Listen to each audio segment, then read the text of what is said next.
하나님의 크신 사랑과 은총이 여러분의 삶에 함께 하시기를 빕니다. 오늘은 사마리아 여인이 전한 복음이라는 제목으로 함께 하나님의 말씀을 나누겠습니다. 오늘은 사마리아 여인에 관한 세 번째 이야기를 함께 나누겠습니다.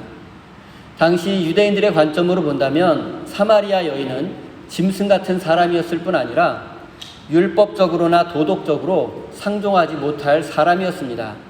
그러나 예수님은 그런 여인과 깊은 대화를 나누시며 그녀에게 영원히 목마르지 않는 생명의 물, 즉 영원한 생명을 약속하셨습니다. 그리고 그녀는 지금 자신 앞에 있는 예수님이 모든 사람들이 그토록 기다려왔던 메시아라는 사실을 깨닫게 되었습니다.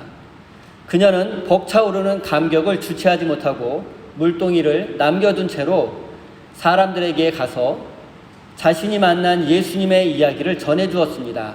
그리고 그녀의 진실한 이야기와 변화된 모습을 보고 많은 사마리아 사람들이 예수님을 믿게 되었습니다. 그러는 사이에 사마리아 마을에 음식을 구하러 갔던 제자들이 예수님 곁으로 돌아오게 되었습니다. 27절 말씀입니다. 이때 제자들이 돌아와서 예수께서 그 여자와 말씀을 나누시는 것을 보고 놀랐다. 그러나 예수께 웬일이십니까? 하거나 어찌하여 이 여자와 말씀을 나누고 계십니까? 하고 묻는 사람이 한 사람도 없었다. 예수님은 당시 사회적 관점으로 본다면 유대인이었고 남성이었으며 많은 제자를 거느린 랍비였습니다. 한마디로 정통 유대인이라고 말할 수 있습니다. 그런데 그런 예수님께서 짐승 같은 사마리아 여인과 이야기를 나눈다는 것은 도저히 있을 수 없는 일입니다. 그런데 제자들의 태도가 이상합니다. 그들은 자신들의 상식으로 이해할 수 없는 행동을 하신 예수님께 단 한마디도 질문하지 않았습니다. 예수님은 지금 사마리아 여인과 대화하신 것에 대해서 우리에게 설명해 주십시오. 제자들은 얼마든지 예수님께 거칠게 따져 물을 수도 있었습니다. 그러나 그들은 이 이상한 상황에서 입을 굳게 닫고 한마디도 하지 않았습니다. 그리고 사실 이런 태도는 예수님을 마음속으로 비난하고 있는 것과 같습니다. 그들의 침묵은 예수님께서 사마리아 여인과 대화할 충분한 이유가 있으셨겠지 하거나 또는 다른 사정이나 다른 배경이 있으시겠지라고 생각하며 예수님을 이해한 것이 아닙니다. 그들의 침묵은 오히려 예수님을 향한 불만의 표시였습니다. 예수님은 항상 가난하고 병들고 고통 가운데 있는 자들만 챙겨주시더니 이번에는 사마리아 여자까지 도대체 언제까지 이러시려는지 예수님을 이해할 수 없다는 태도입니다. 그리고 제자들이 침묵한 또 한 가지 이유는 사마리아 여자와는 상종하지 않겠다는 자신들의 신념을 버리지 않으려고 했기 때문입니다. 예수님, 왜 사마리아 여자와 대화를 하신 것입니까? 라고 질문하게 된다면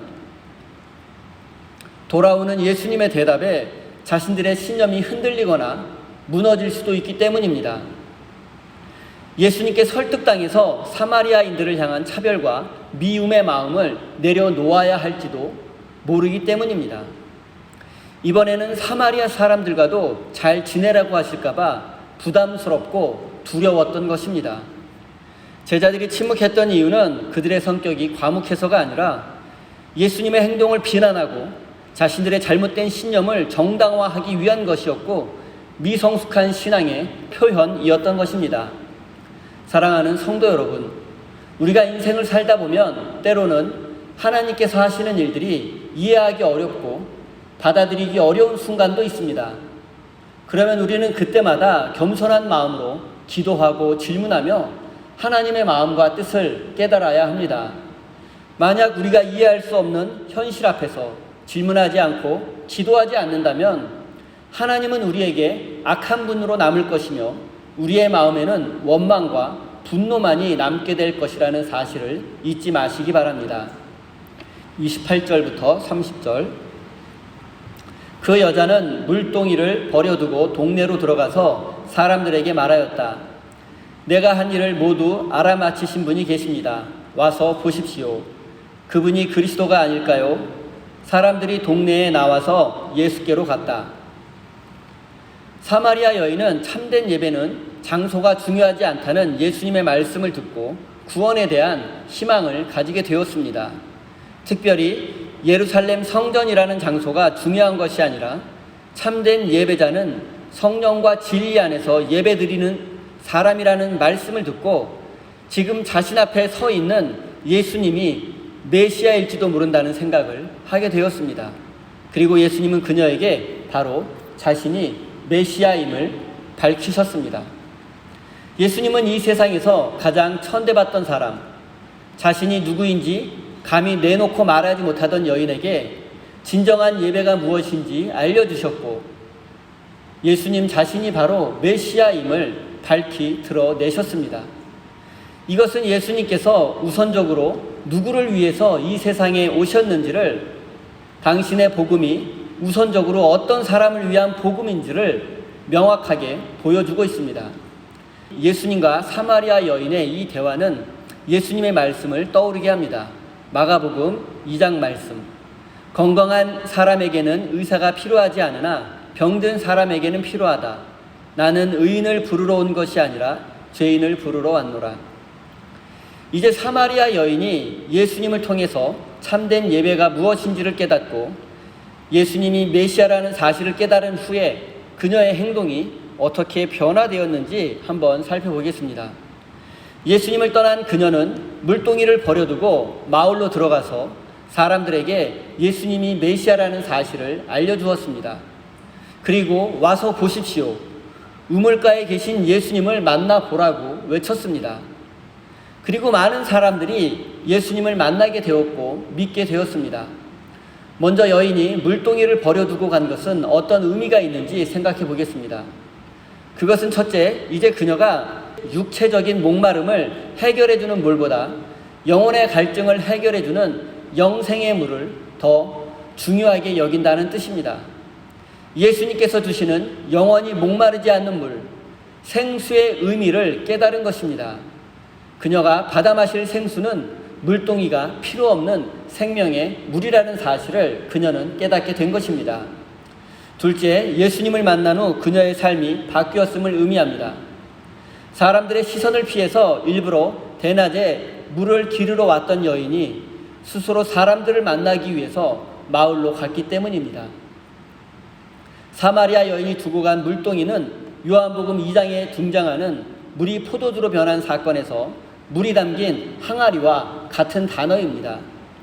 항아리의 물이 포도주로 변했듯이 사마리아 여인도 영원히 목마르지 않는 생수를 마시고 항아리를 버려두고 떠났습니다. 물이 포도주로 변했듯이 여인도 하나님의 사람으로 변한 것입니다.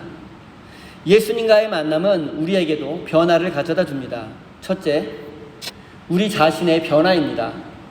예수님을 인격적으로 만나게 되면 세상의 것에만 집착하며 살던 사람이 영적인 것과 거룩한 것에 관심을 가지게 됩니다. 하나님과의 관계에 집중하게 되고 하나님의 뜻을 행하는데 헌신하게 됩니다. 기도하고 싶어지고 말씀을 묵상하고 예배드리는 것이 즐겁고 한 사람이라도 더 예수님을 믿게 하기 위해서 기도하고 복음을 전하는 사람으로 변화됩니다. 둘째, 이런 변화는 자연스럽게 자기중심적이며 이기적인 삶의 자세를 내려놓게 하고 이웃을 향한 관심으로 발전하게 됩니다. 자기중심적인 삶은 내가 타인을 소외시키는 것이기도 하지만 동시에 타인으로부터 자신을 소외시키는 결과를 가져오기도 합니다. 예수님을 만난 사람은 이렇게 자기중심적인 삶에서 벗어나서 이웃을 향해 마음의 문을 열게 되고 그들에게 복음을 전할 수밖에 없습니다. 심지어 나의 부끄러운 과거를 알고 있는 사람들에게도 나아갈 수 있습니다. 사마리아 여인은 자신의 부끄러운 과거와 숨기고 싶은 삶의 모습을 모두 알고 있는 마을 사람들에게 예수님을 전하기 위해서 스스로 다가갔습니다. 그녀는 마을 사람들에게 예수님은 내가 한 모든 일을 알고 계시는 분이라고 소개했습니다. 이것은 마을 사람들도 이미 그녀의 부끄러운 과거를 알고 있다는 것을 전제로 하고 있습니다. 그녀의 삶이 기구하고 안타까운 것은 사실이지만 당시 사람들의 시선으로는 부끄러운 삶일 수밖에 없습니다. 하지만 그녀는 자신의 모든 삶을 알면서도 용서해 주시고 생명수를 주셔서 새로운 삶을 줄 수 있도록 해주신 예수님을 자랑하고픈 열망에 비하면 자신의 부끄러운 삶은 아무것도 아니라고 생각했습니다. 메시아를 만났다는 감격, 그리고 그 메시아가 나를 받아주었다는 기쁨에 비하면 자신의 부끄러운 과거는 문제가 되지 않았습니다. 영원히 목마르지 않는 생수이신 성령을 약속해 주셨다는 사실을 생각하면 사람들이 나에게 무엇이라고 말할지는 전혀 중요하지 않았습니다. 혹시 모를 마을 사람들의 비난과 멸시도 예수님을 전하는 것을 막을 수 없었습니다.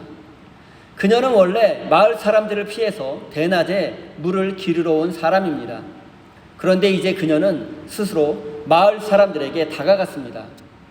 그녀가 여전히 자신의 삶을 부끄러워하고 수치감에 사로잡혀 있었다면 그녀는 마을 사람들을 향해서 다가갈 수 없었을 것입니다. 확실히 그녀는 예수님을 만난 이후로 변하게 되었습니다.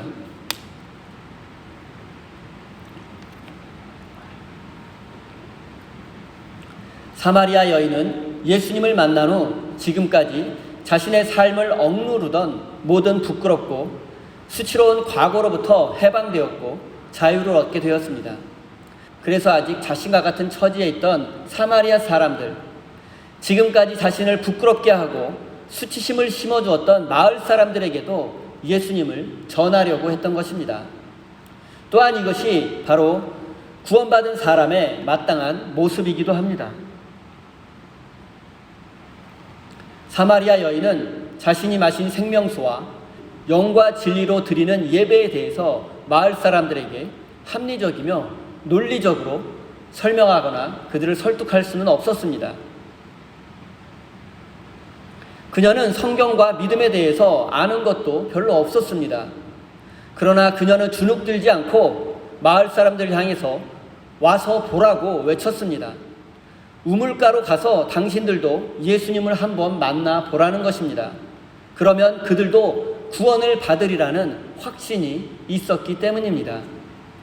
인간적으로 생각해 보면 여성을 차별하던 당대 문화에서 그녀가 전하는 복음이 받아들여지는 것은 쉬운 일이 아니었습니다. 당시 여성의 증언이 받아들여지려면 적어도 남자 1명 이상의 증언이 있어야 했습니다. 신앙과 관련된 증언도 마찬가지였습니다. 그런데 마을 사람들은 그녀의 증언을 입증해주는 남성 증인이 단 한 사람도 없었지만 와서 보라, 와서 예수님을 만나보라는 그녀의 말을 따랐습니다. 그뿐 아니라 그녀를 통해서 마을 사람들이 예수님을 믿게 되었습니다. 요한복음 기자는 마을 사람들이 우물가에 계신 예수님을 향해 달려갔다고 기록하고 있습니다. 사마리아 여인은 지금까지 경멸의 대상이었으며 그녀를 상대해 주는 사람도 없었습니다. 그러나 그녀가 평소와는 전혀 다른 모습, 지금까지는 죽지 못해 어쩔 수 없이 생을 연명했던 그녀가 너무나 행복한 모습으로 예수님을 전하는 모습을 보고 그녀의 말을 의심하지 않았습니다. 또한 그녀에게 이처럼 새로운 삶을 살도록 해주신 분이라면 자신들의 삶도 새롭게 해주실 것이라는 확신을 가지게 되었고 그 마음으로 예수님을 향해 달려갈 수 있었던 것입니다. 사랑하는 성도 여러분, 사마리아 여인이 예수님을 만나기 전에 모습을 한번 생각해 보십시오. 그녀는 사람들을 피해서 뜨거운 태양이 내리쬐는 정오에 우물가로 갔고 여러 남편이 있었지만 단 한 번도 사랑받지 못했고 존중받지 못했고 친구도 없는 외롭고 절망스러운 가련한 여인이었습니다. 그런데 지금 그녀는 구원의 감격과 기쁨을 주체하지 못하고 평소에는 피해 다녀야만 했던 마을 사람들을 향해서 스스로 다가갔고 그들에게 예수님을 전했습니다. 와서 보라, 와서 예수님을 한번 만나보라고 그녀는 큰 소리로 외쳤습니다. 사랑하는 성도 여러분, 우리는 사람들이 믿을 것인지 믿지 않을 것인지 결과를 미리 짐작하고 복음을 전하려는 마음을 포기해서는 안 됩니다. 자격을 충분히 갖춘 후에 전도하겠다는 생각도, 성경에 대해서 충분한 지식을 쌓은 후에 복음을 전해야겠다는 생각도 바르지 않습니다. 사마리아 여인처럼 와서 보라고 외치시는 담대한 믿음의 사람이 되시기 바랍니다. 31절부터 34절입니다. 그러는 동안에 제자들이 예수께 랍비님 잡수십시오 하고 권하였다. 그러나 예수께서는 그들에게 말씀하시기를 나에게는 너희가 알지 못하는 먹을 양식이 있다 하셨다. 제자들은 누가 잡수실 것을 가져다 드렸을까 하고 서로 말하였다. 예수께서 그들에게 말씀하셨다. 나의 양식은 나를 보내신 분의 뜻을 행하고 그분의 일을 이루는 것이다. 사마리아 여인이 마을로 가서 사람들에게 복음을 전하는 사이에 제자들은 예수님에게 음식을 드시라고 권했습니다. 그러자 예수님은 나에게는 너희가 모르는 양식이 있다고 말씀하셨습니다. 뚱딴지 같은 소리 같기도 하고 수수께끼 같은 말씀이기도 합니다. 그러나 이때에도 제자들은 이게 무슨 뜻이냐고 질문하지 않았습니다. 오히려 그들은 수군거리며 자기들끼리 틀림없이 사마리아 여자가 예수님께 음식을 주었을 것이라고 이야기했을 뿐입니다. 예수님은 말씀의 의미를 이해하지 못하면서도 질문하지 않는 제자들에게 말씀의 의미를 설명해 주었습니다. 예수님은 육신의 양식이 아니라 영의 양식에 대해서 말씀하신 것입니다. 물을 기르러 온 여인에게 생수를 통해 구원을 알려주셨듯이 음식을 준비한 제자들에게는 영의 음식을 통해서 그들의 사명을 일깨워 주시려는 것입니다. 육체의 생명을 유지하기 위해서 육의 양식을 먹어야 한다면 우리의 영이 살기 위해서는 예수님을 보내신 이, 즉 하나님을 위해서 일해야 한다는 말씀입니다. 나를 보내신 이의 뜻을 깨닫고 그분의 뜻대로 살고 그 뜻을 완수하는 것이 내 영혼이, 우리의 영이 사는 길이라는 뜻입니다. 쉽게 말씀드리면 소명에 충실한 것이 곧 내가 사는 길이고 영생을 누리는 방법이라는 뜻입니다. 요한복음에서 예수님은 나를 보내신 분이라는 표현을 17번이나 반복해서 말씀하셨습니다. 이것은 예수님께서 스스로를 어떤 존재로 여기시는지를 드러내는 말씀입니다. 예수님은 언제나 자신을 하나님 아버지로부터 이 세상에 파견된 존재라는 자의식을 가지고 계셨습니다. 그리고 모든 그리스도인들에게도 예수님과 똑같은 자의식이 필요합니다. 하나님은 우리를 이 세상에 보내셨고 우리의 참된 양식은 우리를 이 세상에 보내신 하나님의 일, 하나님의 뜻을 수행하는 것입니다.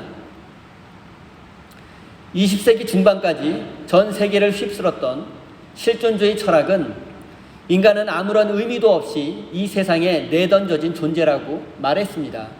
그리고 각자 자신만의 삶의 의미를 추구하는 것이 실존주의의 핵심입니다.